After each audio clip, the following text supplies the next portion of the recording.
Assalamualaikum warahmatullahi wabarakatuh. Kita kembali lagi di channel Sinau Fisika by Adelina RCD. Pada kesempatan kali ini saya masih membahas terkait dengan materi fisika SMA, bab dinamika dan keseimbangan benda tegar. Bab ini terletak pada kelas 11 semester 1, bab 1.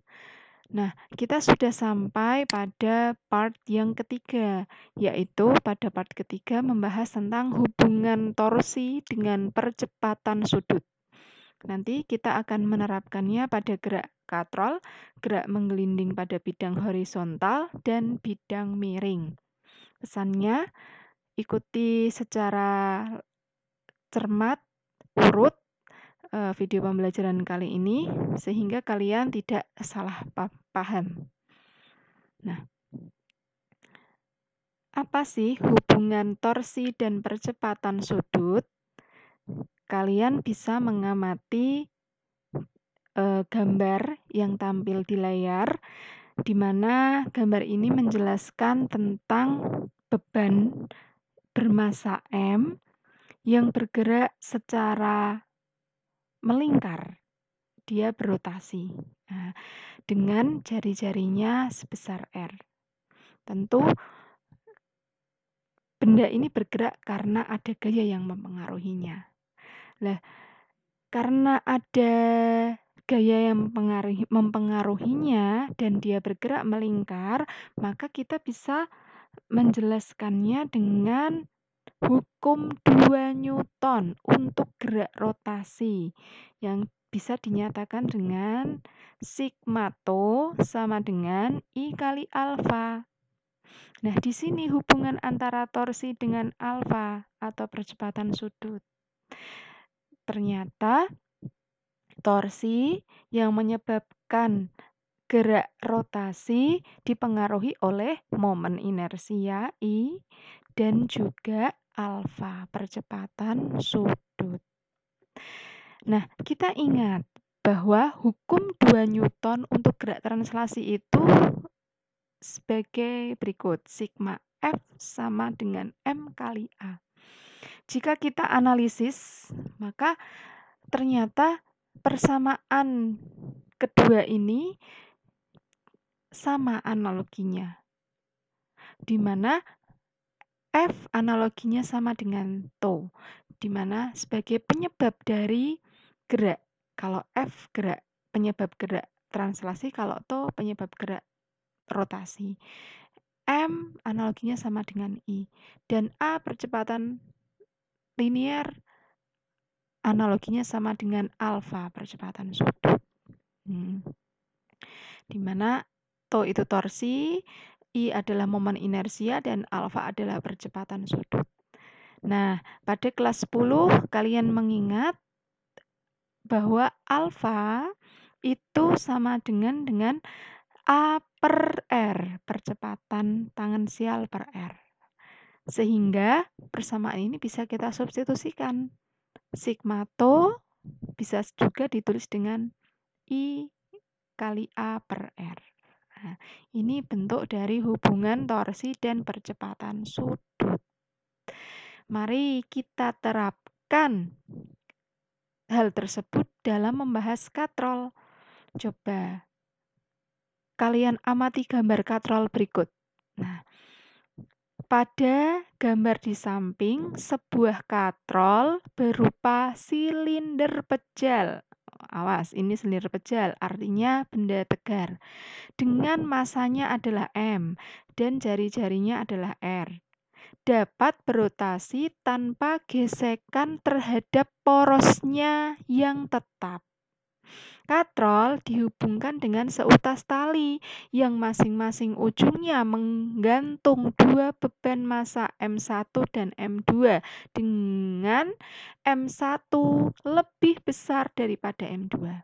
Tentukan besar percepatan sistem katrol tersebut. Bagaimana cara menjawabnya? 1. Tentukan arah percepatan jika M1 lebih besar daripada M2. Kemana? Berarti percepatannya beban M1 itu ke bawah. Kemudian untuk beban M2 ke atas. Setelah tahu arahnya, kita analisis dan gambarkan diagram gaya yang bekerja pada setiap benda. Ada 3 benda di sini, M1, katrol, dan juga M2. Kita analisis dari M2 terlebih dahulu. Ternyata beban 2 itu bergeraknya adalah translasi. Lurus, linear. Kemudian bagaimana dengan katrol? Katrol ternyata dia bergeraknya adalah rotasi, berputar. Dan M1, beban 1 bergeraknya translasi. Nah, kita sudah tahu analisis-analisis dari setiap beban, kita bahas satu persatu. Nah, untuk katrol yang bergerak rotasi, dia dipengaruhi tegangan tali T1 arahnya ke bawah dan T2. Sehingga katrol bergerak rotasi maka menggunakan hukum 2 Newton gerak rotasi. Di mana bunyinya adalah sigmato sama dengan I kali A. Lah sigmatonya apa saja? Ini dia. Karena bergeraknya itu mengarah pada beban 1, maka T1 yang menang. Di sini kita kalikan antara R dengan T1. Karena rumus TO itu kan R kali F. F di sini adalah T, tegangan tali. Kemudian yang melawannya adalah T2, maka R kali T2 sama dengan I kali alfa kali A per R, karena alfanya kita ganti dengan A per R. Ingat, katrol silinder pejal memiliki I sebesar setengah MR kuadrat. Kita substitusikan sehingga menghasilkan persamaan berikut. Dengan mensubstitusikan momen inersia atau I-nya ini.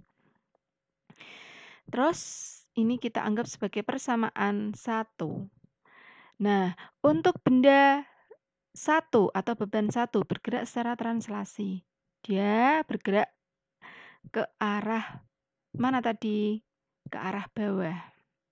Maka menggunakan hukum 2 Newton tentang gerak translasi. Sigma F sama dengan M1 kali A. Karena ini bebannya kita mengarah pada beban 1. Nah, sigma F-nya apa saja? Karena dia bergerak ke bawah, maka W yang menang. W1 min T1 sama dengan M1 kali A. Sehingga di sini kita menemukan persamaan T1 sama dengan W1 min M1 kali A. Nah, ini sebagai persamaan yang kedua.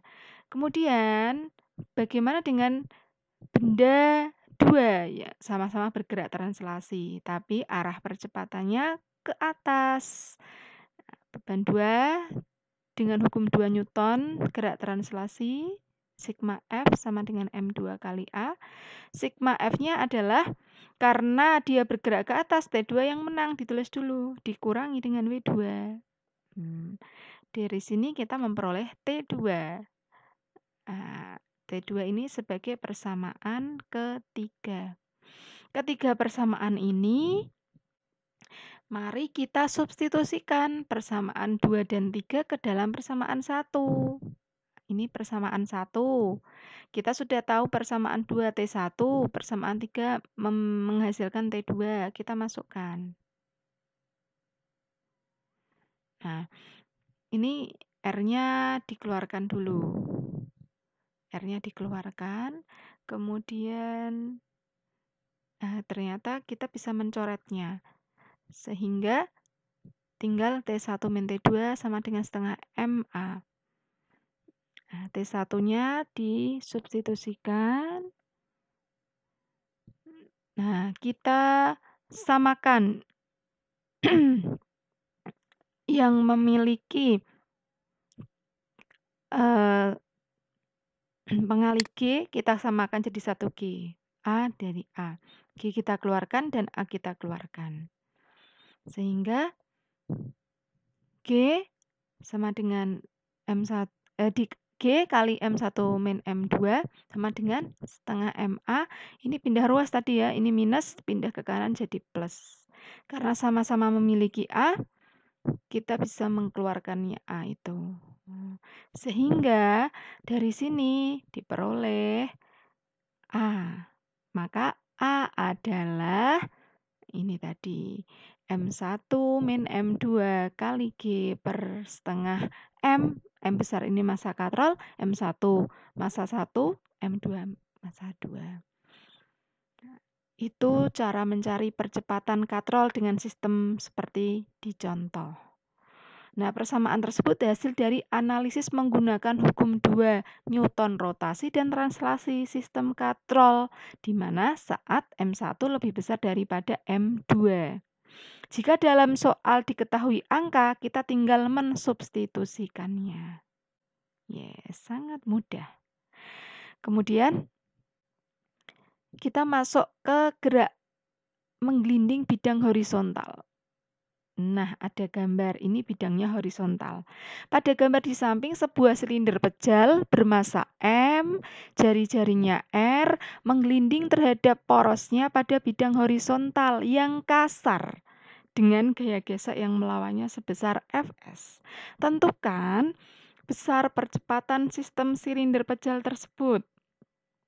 Jawabannya, nah, tentukan arah percepatan benda. Karena gaya berarah ke kanan, maka percepatan silinder berarah ke kanan pula. Nah, kita gambarkan. Terus B, analisis gaya apa saja yang bekerja pada benda. Nah, benda itu bergerak selain rotasi juga translasi. Rotasinya melingkar, translasinya lurus.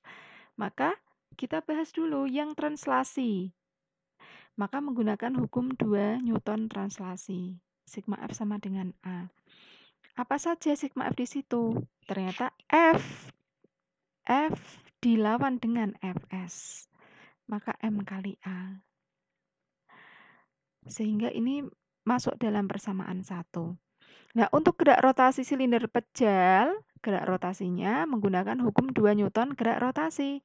Sigma to sama dengan I kali A. Karena dia silinder pejal, maka I-nya adalah setengah mr kuadrat.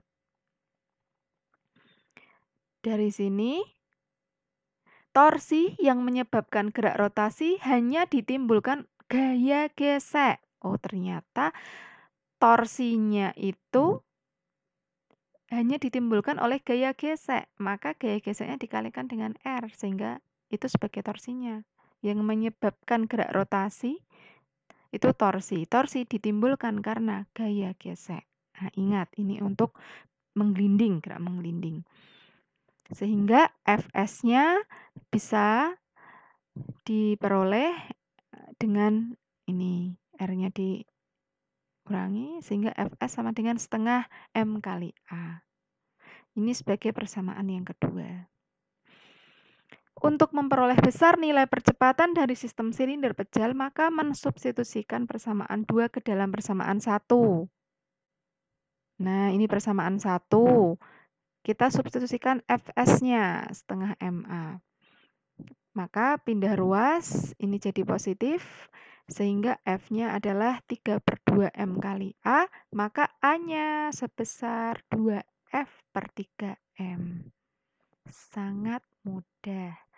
Nah, ini percepatan untuk bidang horizontal. Konsepnya seperti itu. Nanti jika ada penambahan kasus, kalian bisa mengembangkannya sendiri. Dengan misalkan dengan mensubstitusikan besar nilainya. Nah. Sekarang untuk gerak menggelinding bidang miring. Nah, lihat gambar. Pada gambar di samping, sebuah silinder pejal bermassa M berjari-jari R bergerak menggelinding murni pada suatu bidang miring θ terhadap horizontal. Momen inersia silinder pejal terhadap sumbunya adalah setengah mr kuadrat. Maka tentukan besar percepatan silinder pejal saat menuruni bidang miring. Jawabannya, pertama, pasti tentukan arah percepatan benda dulu. Arahnya kemana? Pasti searah dengan saat silinder berjet menuruni bidang miring. Nah, ini arah A-nya. Terus sudah tahu analisis gaya. Karena ini geraknya translasi dan rotasi, kita bahas satu-satu. Untuk gerak translasi, maka sigma F sama dengan M kali A. Apa saja yang mempengaruhi F-nya? Nah, kita bisa menuliskannya. Sigma F-nya itu ternyata ada Wx, ya. Wx ini penguraian, ini kan gaya berat. Arahnya selalu menuju pusat bumi.